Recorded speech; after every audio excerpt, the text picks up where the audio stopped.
ชอบพี่นะพี่มารีนผมรักพี่นะพี่มารีนผมชอบพี่มากเลยนะครับพี่มารีนผมรักพี่มากเลยนะครับพี่มารีนผมต้องการพี่ผมต้องการพี่นะครับพี่มารีนพี่คือรักแรกของผม You is my first love อาชิเตรุมารีน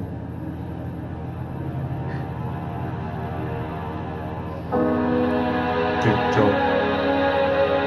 ของผมมันคือการที่ผมนั้น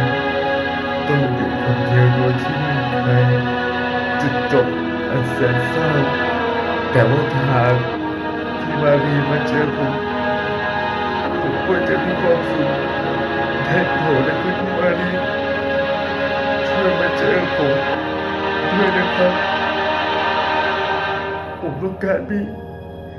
ไม่งั้นผมจะตายพี่มารี